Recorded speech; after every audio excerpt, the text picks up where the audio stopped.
Hi friend. तो आज हम लोग पढ़ेंगे पॉलिटिकल साइंस का मॉडल सेट, यानी जो कि मॉडल सेट 1 का सॉल्यूशन जानेंगे। तो आप लोगों ने सोचे होंगे क्या पॉलिटिकल साइंस का तो मॉडल सेट अभी तक जारी नहीं हुआ है, तो आप कैसे बना रहे हैं सर। तो आप शुरू से लेके वीडियो को अंत तक देखिए, मैं लास्ट में बता दूंगा मैं कहाँ से इसे डाउनलोड करके अपना कॉपी में नोट कर लिया हूँ और अच्छी तरह से कॉपी में लिख के आप लोगों को समझा सकूँ, क्योंकि जो मॉडल सेट में आंसर बहुत गलत उलट दे दिया है, इसलिए हम कॉपी में अच्छी तरह से लिख के आपको समझाएंगे। तो वीडियो को शुरू से अंत तक ज़रूर देखें ताकि किसी प्रकार की आपको परेशानी ना हो।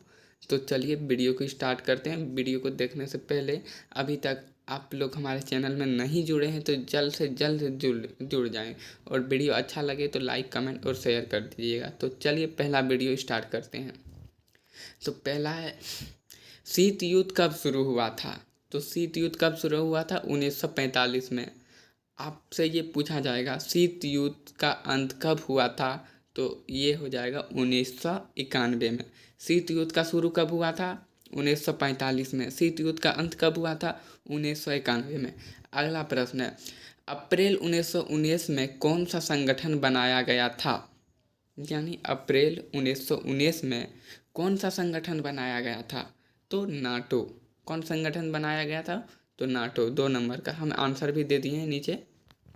आप लोग अच्छा से कॉपी और पेन लेके बैठें और सभी प्रश्न को नोट डाउन कर लीजिए और आराम से लिखिए। सबको कहीं पे परेशानी होती है तो वीडियो को बीच बीच में रोक रोक कर आप पूरा नोट डाउन कर लीजिए ताकि किसी प्रकार की परेशानी ना हो। और इसी प्रकार सेम टू सेम एग्जाम में आपको देखने को मिलेगा प्रश्न। तो चलिए अगला प्रश्न देखते हैं। द्विध्रुवीय विश्व में पूर्वी गठबंधन का नेतृत्व किसने किया? तो उसका करेक्ट आंसर हो जाएगा सोवियत संघ ने। और आपसे पूछा जाएगा द्विध्रुवीय विश्व में पश्चिमी गठबंधन का नेतृत्व किसने किया? तो इसका हो जाएगा संयुक्त राज्य अमेरिका। तो आप लोग समझ गए। हम आप लोग का कॉन्सेप्ट भी क्लियर करते चलेंगे ताकि आप लोग फंसे ना। इसलिए अगर पूर्वी पूछा जाए तो सोवियत संघ और पश्चिमी पूछा जाए तो संयुक्त राज्य अमेरिका। ठीक। अगला है, बर्लिन का दीवार कब खड़ी की गई? तो बर्लिन का दीवार 1961 ईस्वी में खड़ी की गई। आपसे पूछा जाएगा बर्लिन की दीवार कब गिराई गई? तो इसका करेक्ट आंसर हो जाएगा 1989, यानी 1989 में। ठीक। इसी तरह से मैं आपका दोनों चीज़ बताऊंगा, ऐसा नहीं जो सिर्फ आंसर है जो पूछा गया वही बताऊंगा। तो इसमें से कब गिराया गया, कब खड़ा हुआ, मैं टोटल चीज़ आपको बताता जाऊंगा। तो इसके बाद यदि आप लोग कमेंट कीजिएगा तो मैं दूसरा सेट भी बनाऊंगा। ठीक। तो चलिए अगला प्रश्न को देखते हैं। पहला गुट निरपेक्ष सम्मेलन कहाँ हुआ? तो पहला गुट निरपेक्ष सम्मेलन कहाँ हुआ? तो बेलग्रेड में हुआ। आपसे पूछा जाएगा पहला गुट निरपेक्ष सम्मेलन कब हुआ? तो 1961 में। कब हुआ? 1961 में। उसके बाद अगला प्रश्न है, किस देश ने नाटो में अमेरिकी नेतृत्व का विरोध किया? यानी अमेरिकी नेतृत्व यानी विरोध जहाँ आ गया अमेरिकी नेतृत्व का विरोध, तो इसका करेक्ट आंसर हो जाएगा फ्रांस। हम ऑप्शन नहीं दिए हैं ताकि आप लोगों को परेशानी ना हो, क्योंकि इसी को याद कर लेने से आपको ऑप्शन का तो ज़रूरत ही नहीं पड़ेगा। ऑप्शन वहाँ देखने के बाद एकदम क्लियर समझ में आ जाएगा। ठीक। तो चलिए अगला प्रश्न देखते हैं। बॉलशेविक क्रांति कहाँ हुई थी? तो बॉलशेविक क्रांति कहाँ हुई थी? तो रूस में। ठीक। 1917 ईस्वी में रूस में समाजवादी गणराज्य की स्थापना किसने किया? तो लेनिन ने किया। ठीक। ग्लासनोस्त व पेरेस्त्रोइका के नियम किसने दी? तो इसका करेक्ट आंसर हो जाएगा गोर्बाचेव। ठीक। उसके बाद यहाँ है, सोवियत संघ का विघटन कब हुआ? तो हम आप लोगों को पहले ही बताए थे कि सोवियत संघ का यानी अंत जो हुआ था कब हुआ? शीत युद्ध का अंत जो हुआ था 1991 में। ये भी हो जाएगा, यानी वही सोवियत संघ का विघटन कब हुआ? तो 1991 में हुआ। ठीक। अब ताशकंद किस देश की राजधानी है? ताशकंद किस देश की राजधानी है? तो इसका करेक्ट आंसर हो जाएगा उज्बेकिस्तान। उज्बेकिस्तान। ठीक। परमाणु अप्रसार संधि पर किस देश ने हस्ताक्षर नहीं किया? तो इसका करेक्ट आंसर हो जाएगा भारत ने अप्रसार संधि पर हस्ताक्षर नहीं किया। किस देश ने 2003 ईस्वी में संयुक्त राष्ट्र संघ की उपेक्षा कर इराक में आक्रमण करवाया? तो इराक में किसने आक्रमण करवाया? तो अमेरिका ने। 1996 ईस्वी में तालिबान ने किस देश में अपना शासन स्थापित कर लिया था? यानी 1996 ईस्वी में तालिबान ने किस देश में जो है अपना शासन स्थापित कर लिया था? यानी तालिबान ने अपना मतलब जो शासन है वो स्थापित कर लिया था। तो किस देश में किया था? तो अफगानिस्तान में। ठीक। ऑपरेशन डेजर्ट स्टॉर्म्स किससे संबंधित है? तो उसका करेक्ट आंसर हो जाएगा प्रथम खाड़ी युद्ध से। ऑपरेशन किससे संबंधित है? तो प्रथम खाड़ी युद्ध से। ठीक। अगला है कुवैत पर किस राज्य ने अवैध कब्जा कर लिया था? यानी कुवैत पर किस राज्य ने कब्जा कर लिया था? यानी उस जगह को कब्जा कर लिया था। कुवैत कोई जगह का नाम था, जैसे कोई राज्य होता है उसी तरह उसमें किसने कब्जा कर लिया था? किस राज्य ने? तो इराक ने कर लिया था। किसने? इराक ने कुवैत पर कब्जा कर लिया था। अब अगला प्रश्न देखते हैं। साम्यवादी चीन का उदय कब हुआ? साम्यवादी चीन का उदय कब हुआ? तो 1949 में, यानी ठीक आज़ादी से 2 साल पहले चीन का उदय हुआ। साम्यवादी आपसे पूछे या समाजवादी पूछे तो दोनों एक ही है। ठीक। अब यहाँ पूछ रहा है खुले द्वार की नीति को किसने अपनाया? खुले द्वार की नीति को किसने अपनाया? तो चीन ने। ठीक। अगला है यूरोपीय संघ की स्थापना कब हुई? ये सब इम्पोर्टेंट प्रश्न है, आप लोग अच्छा से नोट डाउन करते चलिएगा। और वीडियो को अच्छा लगे तो प्लीज़ लाइक करना ना भूलिएगा। यूरोपीय संघ की स्थापना कब हुई थी? तो इसका करेक्ट आंसर हो जाएगा 1992 में। और पूछा जाएगा यूरोपीय संघ की मुद्रा क्या है? यानी यूरोपीय संघ का मुद्रा क्या है? तो उसका करेक्ट आंसर हो जाएगा यूरो। क्वेश्चन में ही आंसर छुपा हुआ है। देखिए यूरोपीय का मुद्रा यूरो। ठीक। कौन आसियान का सदस्य नहीं है? तो श्रीलंका। पूछा जाए कौन आसियान का सदस्य नहीं है? तो श्रीलंका। एशिया का वह कौन सा देश है जो अकेले G8 का सदस्य है? यानी एशिया का वह कौन सा देश है जो G8 का अकेले सदस्य है? तो वो है जापान। किस पड़ोसी देश के साथ भारत ने 1962 में युद्ध लड़ा? तो 1962 में किस पड़ोसी देश के साथ भारत ने युद्ध लड़ा?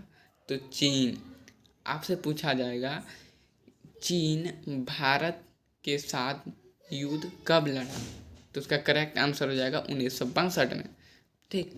क्वेश्चन को घुरा फिरा कर भी पूछ सकता है एग्जामिनर। ठीक। दक्षेस का मुख्यालय कहाँ स्थित है? तो काठमांडू में। आपसे पूछा जाएगा सार्क का मुख्यालय कहाँ स्थित है? तो इसका भी करेक्ट आंसर हो जाएगा काठमांडू। दक्षेस और दक्षेस और सार्क दोनों एक ही नाम को बोला जाता है। तो आप लोग अच्छा से सुनिएगा और लिखिएगा तो किसी प्रकार की परेशानी नहीं आएगा। आप लोग वीडियो को देख के क्वेश्चन और आंसर को उतारते जाइएगा तो समझ में नहीं आएगा।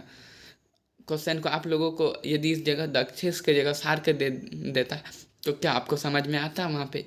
तो आप लोग बोलिएगा सर तो दक्षेस बताए थे काठमांडू, दक्षेस का मुख्यालय काठमांडू। तो पूरी तरह से आप लोग सुनिएगा, समझिएगा, तभी आपको समझ में आएगा। ठीक। तो इसका करेक्ट आंसर काठमांडू। ताशकंद समझौता कब हुआ था? तो 10 जनवरी 1966 को।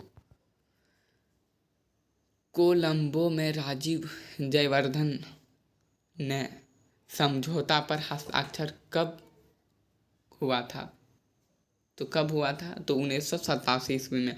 भारत में शांति सेना श्रीलंका कब भेजी गई? जो भारत में जो शांति सेना थे उसको श्रीलंका कब भेजा गया?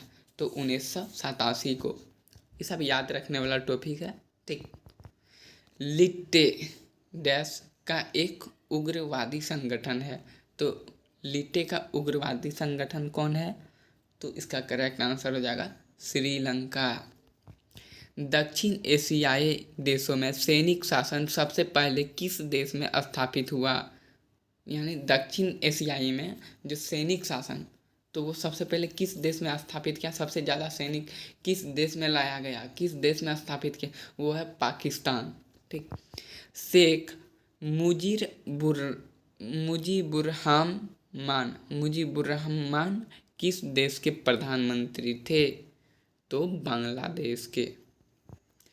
कौन सी रेखा भारत और बांग्लादेश के बीच सीमा निर्धारण करता है? यानी कौन सा जो रेखा है बांग्लादेश और भारत है दोनों के बीच सीमा निर्धारण करता है? तो इसका करेक्ट आंसर हो जाएगा रेड क्लिफ लाइन, ठीक। अगला है, देखिए यहाँ पे फिर आ गया सार्क। सार्क का प्रथम शिखर सम्मेलन कहाँ हुआ था? तो सार्क का प्रथम शिखर सम्मेलन कहाँ हुआ था? ढाका, यानी बांग्लादेश, ठीक। तो आप बताए थे वहाँ, यानी दक्षेश यहाँ पे सार्क का पूछ रहा प्रथम शिखर सम्मेलन कहाँ हुआ था? तो ढाका में हुआ था, ठीक। अगला है, संयुक्त राष्ट्र संघ की स्थापना कब की गई थी? तो 24 अक्टूबर 1945 को। आपसे यदि पूछा जाए संयुक्त राष्ट्र संघ भारत में यानी कब स्थापित, यानी भारत में कब मिले, तो इसका वो यानी ये पूछा जाएगा संयुक्त राष्ट्र संघ भारत का सदस्य कब बने? तो ठीक इसके 6 दिन बाद, तो हो जाएगा 30 अक्टूबर 1945 को। लेकिन यहाँ पे पूछ रहा है संयुक्त राष्ट्र संघ की स्थापना कब की गई? तो 24 अक्टूबर 1945 को, ठीक। अंतर्राष्ट्रीय न्यायालय कहाँ अवस्थित है? तो हेग में। विश्व व्यापार संगठन का कार्यालय कहाँ स्थित है? यानी व्यापार संगठन, तो जेनेवा।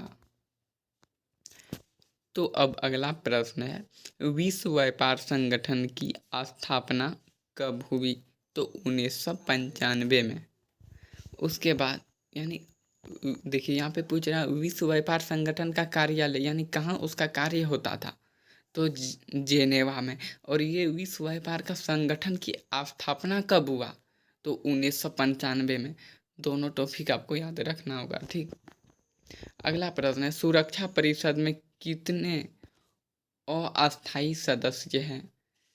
तो 10। आपसे यदि पूछा जाएगा सुरक्षा परिषद में कितने अस्थायी सदस्य हैं? तो 5। और आपको पूछा जाए सुरक्षा परिषद में कुल कितने सदस्य यानी कितने सदस्य थे? तो 15, यानी 10 सदस्य अस्थायी और 5 सदस्य अस्थायी, टोटल कितना हो गया? 15। निम्न में से कौन अस्थायी सुरक्षा परिषद यानी निम्न में से कौन सुरक्षा परिषद अस्थायी सदस्य नहीं है? तो इस्राइल। एमनेस्टी इंटरनेशनल का संबंध किससे है? तो मानवाधिकार से। नई आर्थिक नीति किस भारतीय प्रधानमंत्री के समय लागू हुई? तो पी.वी. नरसिम्हा राव। तो चलिए आप लोगों को ये भी बता देता हूँ कि ये कोई PDF जैक द्वारा जारी किया गया नहीं है। ये मैं अपने मेहनत से खुद से इतना मेहनत करके आप लोगों के लिए ये मतलब डायरेक्टर तैयार किया ताकि आप लोगों को एग्ज़ाम में किसी प्रकार की परेशानी ना हो। इसलिए मैंने सोचा अपने से ही मॉडल पेपर बना के बच्चों के लिए कुछ कर सकूं। इसलिए यदि आपको लगता है कि मैं ये सही कर रहा हूँ तो आप कमेंट में ज़रूर लिखें और आप ये भी लिखें कि अगला सेट 2 का भी आप बनाइए। तो ठीक है। फिर से मिलते हैं नेक्स्ट वीडियो में, और वीडियो को लाइक कमेंट शेयर अधिक से अधिक कर दीजिएगा प्लीज़। तो चलिए फिर से मिलते हैं नेक्स्ट वीडियो में।